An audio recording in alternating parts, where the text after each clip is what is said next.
Ladies and gentlemen, joining us as she does every Monday, Mondays with Meghan. Meghan McCain joins us here on KTAR. Talk some politics, Meghan. How are you?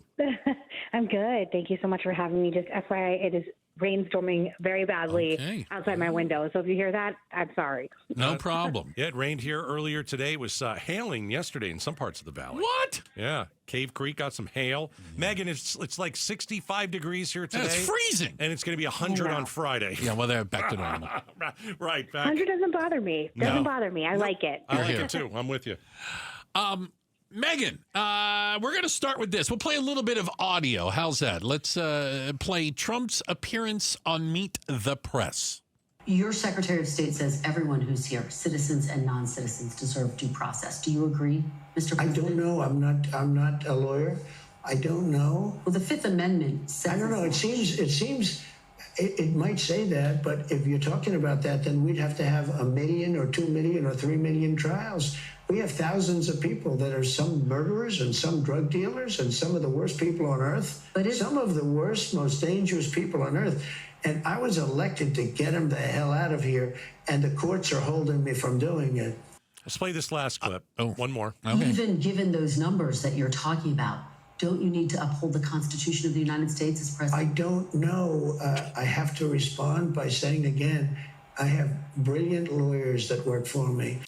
I do solemnly swear that I will faithfully execute the office of President of the United States and will, to the best of my ability, preserve, protect, and defend the Constitution of the United States. That is the oath that every single president swears to.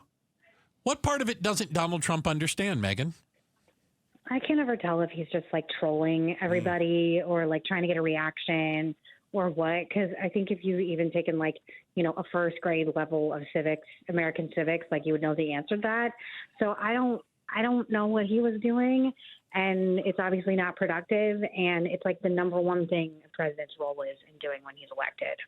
Everything with him is kind of he sees in a gray area. There's nothing really that's like in certain. Yes. It's not black and white. I mean, the Constitution, The law, certainly not with him. Yeah, and so I go back to what you said, Meghan. A lot of times I think he is trolling. I would agree with that. Yeah, I don't think this is I don't trolling. think that was trolling. I don't think this is trolling. No. Mm-mm. We can talk Well, about I some was wondering trolling. if it's to leave open the possibility. I'm not trying to be conspiratorial, No. but I'm always wondering if there's going to be a run in 2028. Like if there's going to be like a third term proposal. I know he said there isn't, but I was wondering if that's like why he's leaving the door open to interpretation of the Constitution.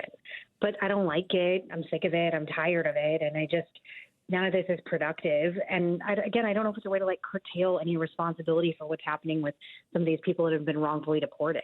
Right.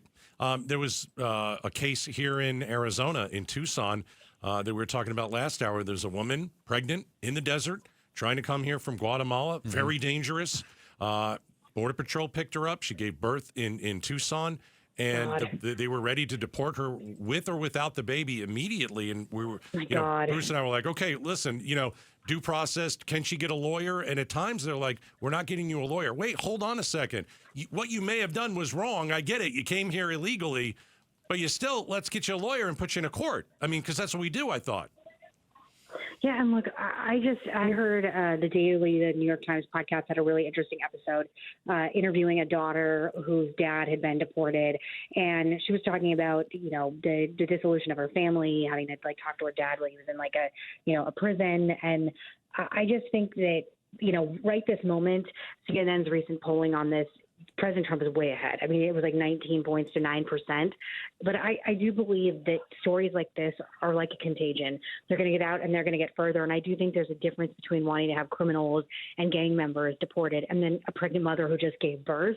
But look, like I am terribly dovish when it comes to immigration. Like I was for the DREAM Act. Like it is hard for me, and I think because when you live in a border state, you grow up in a border state, like you see the ramifications of this front and center, and I just find it like lacking humanity and kindness, and I think that's the hardest part of this whole thing. Yeah, I think we're on your side with that. Meghan McCain is joining us. Okay, so lack of kindness.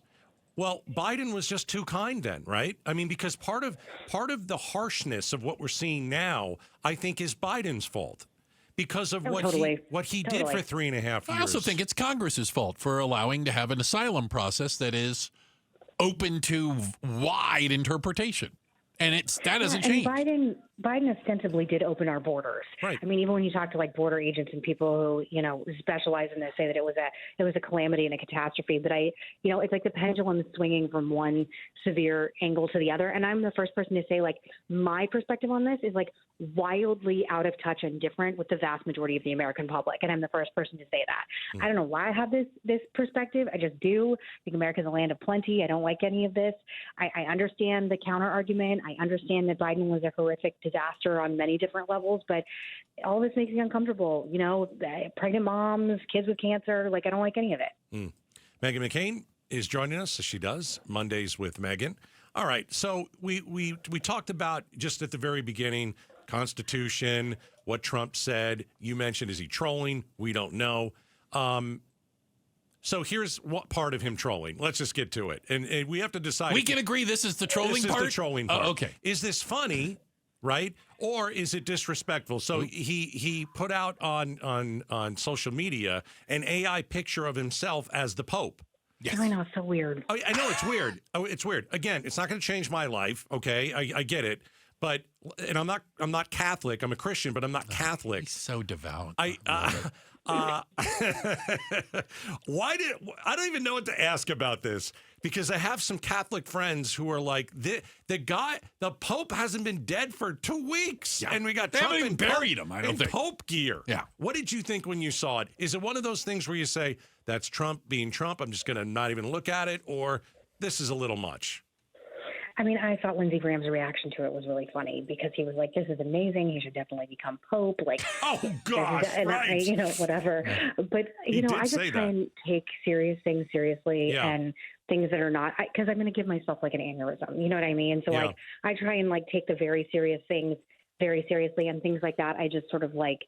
I'm like, okay, that's ridiculous, and Right. move on. But I am also not Catholic, so it didn't offend me the way it would Bruce, a Bruce, Catholic person. Bruce and I have the conversation a lot. It's like thumbs up or thumbs down on this when it comes to Trump. It's like, in choosing to select things to talk about. Yeah. Okay, the Pope thing is not, okay. Yeah. Is that really? No. So we usually, Whatevs. right, we usually disregard it. Yeah. We're like, no. The constitutional question, that's something that we'll attack. All right, how about this one? Ooh. Alcatraz.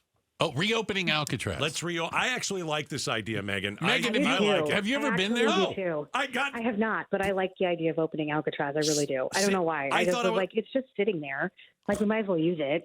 I thought it was alone. Okay, Megan, now why do you like this idea? Because we might as well use it, because really disgusting people should go to really disgusting jails. And like, you're right, it's just sitting there for like tourists. I'm like happy about it. I liked that one. Can I get you on our side on this one, Bruce? No, because it's a fiscal nightmare. I still care about money. And it'll take them between 6 and 10 years to convert it into an actual jail that they could use. And by then, Trump will be long gone and the next president won't use it. 6 to Okay. 10 years? Ruin our fun, Bruce. I Ruin our know. Seriously, fun. Bruce. I thought it was a Yeah. great It's sitting idea. on an island in the middle of the San Francisco Bay. It's not the easiest thing to deal with. And it's been what, gutted for how long? 50, 60 years now? A long time. Yes. Yeah. I think he says it. I see. It's interesting the conversation we're having. Is that him trolling or is he serious? I don't think that's trolling. I think No, I think that's serious. I think I he's think he serious. watched a movie. Somebody showed him a movie over the weekend, and that was the idea that popped in his head. Yeah. Probably. Tell me I'm wrong. I don't think you're wrong. Tell me that's not how he makes decisions. Sometimes that's how he makes decisions. Yeah. But Probably. he's already reopened Gitmo and he's put some people there. Well, Gitmo was never closed. Okay. They've tried to close it. But That we hasn't haven't happened. put people who have been here illegally in Gitmo before. And Right. he's done that. So Yeah, that's that's a true. difference. That's true. So, again, talking to Meghan McCain, Mondays with Meghan. We have you in here all the time. Yes. Thank you so much. My brother really loves it. Your brother loves it. Well, good. We're up to He does. one, Meghan. I love it. Thank you. Oh, yeah. Hey, Megan, what happened with that tweet with Kamala? I want to talk about that because you got some pushback. Can I read it? Let me Read the it. tweet first. What did I tweet? Sure. Oh, I got it. We'll remind you, don't you dare worry, that lives on forever. Here's the quote. Meghan, I cannot express how much damage Kamala Harris has done to the potential of a woman finally becoming president. Okay, so what are you thinking while you're tweeting that, and why did you? What do you make of it? What are you talking about? There was a video of her making a speech recently where, like, and again, I don't want to get sued, but there's a lot of speculation if she was sober or not. Oh, boy. And again, these are just allegedly, whatever. She didn't seem as sharp as I would have liked. This is on top of several videos that have come out on social media that she has put out where she just doesn't look like as pulled together as I would like a presidential candidate to be. And I think that unfortunately, like, I really dream of a woman being president someday. Like, I really, really, it's important to me. I have young daughters. And I think the candidates, like the women that we have put up, have really not, like, I just didn't think she was a great candidate. People were very angry about that, but I stand by it. I have a question. I think Democrats would be suicidal to nominate her again. Oh, I don't disagree with that. So whether it's D or R, by the way, I'll open it up, or I, how about independent? Give me an example of what you think I'm going to use the term competent, not to be demeaning in any way, shape, or form, but an example of the type of female candidate. You mean just like a person who's in office right now? Yeah, you tell me somebody you said this is someone who should run for president. I think someone who didn't get there because of who she married or like anything. And again, I actually like Hillary Clinton more than Republicans do, but I think we need to have someone who is strong on their own, built their career from the ground up. I would like someone who, obviously is a Republican, that would be wonderful, and who, again, like, is very cogent of how they present themselves in public. And I have found the out of office Hillary Clinton and Vice President Harris not to be sort of the caliber that I would like for people out of office. And I don't think it's an excuse if you don't become president to spiral. And and also, by the way, I feel the same way about President Biden. He's going on The View, my old show, this week. Yeah. And like, who wants this? Like, who's asking for him? Right, exactly. And again, like, I just think that there should be more dignity involved in exiting politics. And right now, Democrats are doing a really poor job of it. And I don't mean it to be like, sometimes I tweet things and people just get so angry. But I do think that, like, the conversation about how she's presenting herself in public, I'm responding to things you're doing publicly. I'm not just saying this in private. Right. I'm saying this because you put it out there for public consumption, and I'm a commentator. So I don't know. I think she's done a lot of damage to the Democratic brand. I really do. Do you know someone who's conducting herself incredibly in public? AOC. Never doing anything like that on stage or off that I think is anyway, like, not of dignity, of the caliber of, office she holds. Interesting. All right. Well, Meghan, thank you. And thank you for that insight. I hope that helps. Absolutely it does. We appreciate it. Talk to you next Monday. Stay dry in D.C., okay? Be careful. Thank you. Thank you both so much. It's a pleasure as always. As usual. That's Meghan McCain. Mondays with Meghan. We check in with her live from the swamp. A lot of talk about AOC. Even though Meghan completely disagrees with everything AOC is doing, how she's handling herself at some of these events. I don't buy it. Oh, well, you can't run her. No. And you can't run Bernie. It's Bernie Sanders with a better hairdo, right? My goodness. Okay. Thanks for watching Outspoken with Bruce and Gaydos. Tap to watch more from KTAR News and click the button in the middle to subscribe.